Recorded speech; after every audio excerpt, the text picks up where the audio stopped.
আসসালামু আলাইকুম ও রহমতুল্লাহি ওবারাকাতু। সব নামাজের পরে মোনাজাতের সময় নবী করিম সাল্লাল্লাহু আলাইহি ওয়াসাল্লাম তিনি কোন দোয়াগুলো পাঠ করতেন, কিভাবে পাঠ করতেন, মোনাজাতের শুরুতে কি পড়তেন, শেষে কি পড়তেন, কিভাবে মোনাজাত করলে মহান আল্লাহ তাআলা রব্বুল আলামিন আপনার মোনাজাতটা অতি শীঘ্রই কবুল করে নেবেন, ফিরে দেবেন না। আজকের ভিডিওটি অত্যন্ত গুরুত্বপূর্ণ হতে চলেছে। ভিডিওটিকে অবশ্যই শেষ পর্যন্ত দেখবেন। যে সকল ভাই এবং বোনেরা এই চ্যানেলে নতুন আছেন অবশ্যই চ্যানেলটিকে সাবস্ক্রাইব করবেন, লাইক কমেন্ট শেয়ার করতে ভুলবেন না। তাহলে ভিডিওটি শুরু করছি, সকলে শুনতে থাকুন।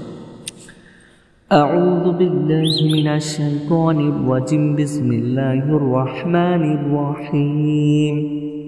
এর মধ্যে সর্বশ্রেষ্ঠ দোয়াটি হলো রব্বানা আতিনা ফিদ দুনিয়া হাসানাতাও ওয়া ফিল আখিরাতি হাসানাতাও ওয়া কিনা আযাবান নার।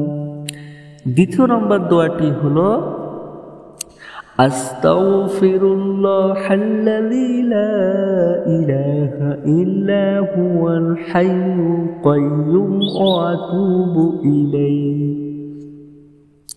তৃতীয় নম্বর দোয়াটি হলো লা ইলাহা ইল্লা আনতা সুবহানাকা ইন্নী কুনতু মিনাজ জালিমিন। চতুর্থ নম্বর দোয়াটি হলো রব্বির হামহুমা কামা রাব্বায়ানি সগীরা।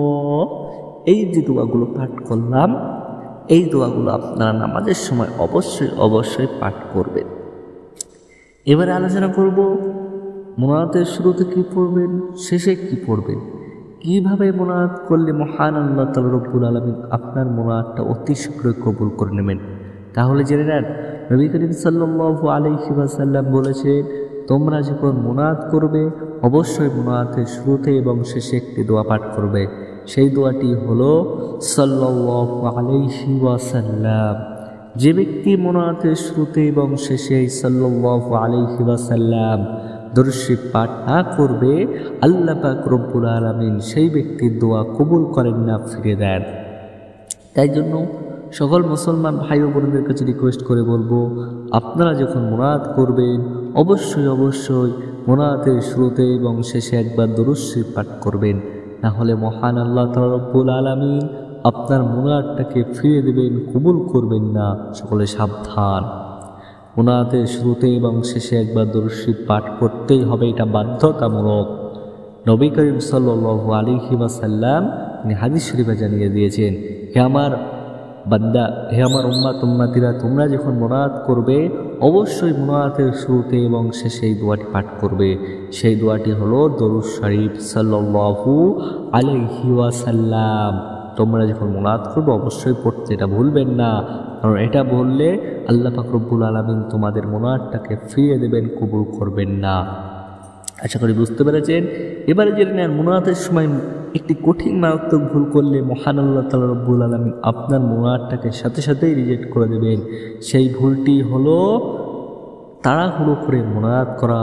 আল্লাহর নবী সাল্লাল্লাহু আলাইহি ওয়াসাল্লাম তিনি হাদিস শরীফে জানিয়েছেন, ওই ব্যক্তি দোয়া আল্লাহ পাক রব্বুল আলামিন কবুল করেন না যে ব্যক্তি দোয়ার সময় উদাসীন এবং তাড়াহুড়ো করে, আল্লাহর প্রতি বিশ্বাস রাখে না, দোয়া কবুল হবে কি সন্দেহ, এরকম অবিশ্বাস করলে আল্লাহ পাক রব্বুল আলামিন সেই বান্দার দোয়া কবুল করেন না। তাই জন্য তাড়াহুড়ো করবেন না, ধীরে স্থিরভাবে দোয়া করুন, মনের আনন্দই দোয়া করুন, মন স্থির রেখে দোয়া করুন।